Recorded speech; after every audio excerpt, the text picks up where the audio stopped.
하와이는 기후가 온화하고 모든 섬에 학교가 있으며 학비는 무료다. 1902년 12월 22일 인천 제물포항을 떠난 한국의 첫 이민자들은 미국 하와이의 호놀룰루 항에 도착했다. 장밋빛 꿈을 가득 안고 낯선 땅 하와이에 도착한 그들의 삶은 어땠을까? 우리나라 최초의 공식 이민자들의 삶을 들여다본다.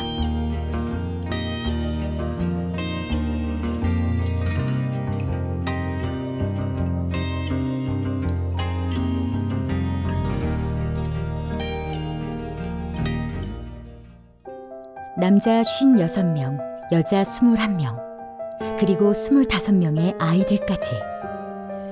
지금으로부터 약 120년 전인 1903년 1월 13일 아침, 한국 최초의 이민선인 갤리코에 탑승해 하와이 땅을 처음 밟은 한국 이민자들은 가장 먼저 신체 검사부터 받았다. 일단 노동 이민인데 노동원 이민자가 바로 와서 적응 못하고 병을 얻게 되면 농장주로서는 손해가 될 수도 있고요. 아시아에만 있었 그런 풍토병 같은 게 들어오면 치료가 불가능하잖아요.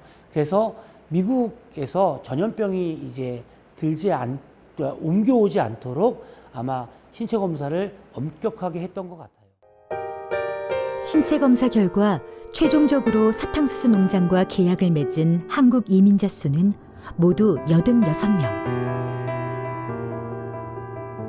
그들은 협괴 열차를 타고 하와이 오아후섬 북단에 위치한 사탕수수 재배지인 와이알루아 농장으로 향했다. 나라 밖으로 떠나는 일은 상상조차도 하지 못하던 그때, 고국에 대한 애착이 남달랐던 한국 이민자들은 그렇게 하와이에서의 이민 생활을 시작했다. 기차를 타고 농장에 들어와서 캠프에 갔을 때는 이제 서로 다른 모습을 한 사람들을 보고 놀랐을 겁니다. 중국인, 일본인, 그 다음에 포르투갈인, 필리핀인들 여러 민족이 있었어요.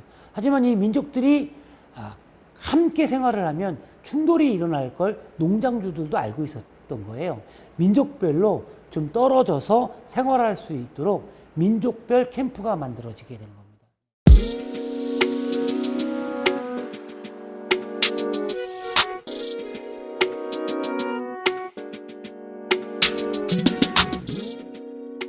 농장에서는 4시 반이 되면 사이렌이 울려요. 사이렌이 울리면 그 소리에서 기상을 하고 6시에 일터까지 가야 되거든요. 그러니까 4시 반부터 6시까지 아침 식사를 하고 도시락을 지참하고 일터로 나가게 됩니다. 6시서부터 오후 4시 30분까지 사탕수수 농장에서 점심시간 30분을 제외하고 노동을 하게 되는 거죠. 하루에 10시간을 노동하게 되는 거고 10시간 노동 이후에는 자유롭게 살 수가 있었고 일요일은 쉴 수가 있었어요. 하와이 사탕수수 농장에서의 하루 일과는 매우 규칙적이었다. 잡초를 뽑는 일부터 시작해 수수를 등에 지고 기차나 마차에 싣는 일까지. 뜨거운 땡볕 아래에서 10시간 동안이나 하는 작업이었지만 한국 이민자들은 점차 환경에 적응해 나아갔다. 일단은 거주 환경은 그렇게 나쁘진 않았던 것 같아요. 그러니까 농장에 가면 가족끼리 이제 온 이민자들은 독채에 이제 거주 가옥을 줬고요.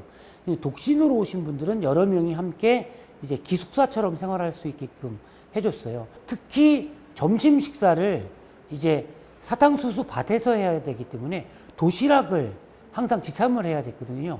그래서 가족 단위 이주자의 가정에서 도시락을 만들어주기도 했고, 또 어떤 농장에서는 실제 채용된 요리사가 도시락을 만들어서 이제 지참할 수 있게끔 해줬던 거죠. 그래도 하와이 본토 음식은 우리가 먹던 음식과는 큰 괴리가 있었죠. 그래서 우리 조상들은 그 가옥 앞에 있는 그 공간을 활용해서 채소를 재배하게 됩니다. 그래서 우리가 먹었던 김치 같은 것들을 이제 직접 담가 먹고 이제 고추장, 된장 같은 장을 담가서 우리 음식을 해먹기 시작을 했어요. 낯선 환경에서의 고된 노동은 고국에서 농사를 지었던 사람들에겐 큰 문제가 되지 않았지만 도시 출신의 사람들에겐 매우 힘든 일이었다. 특히 당시 유물인 채찍과 반고는 이민자들의 삶을 잘 대변하고 있다.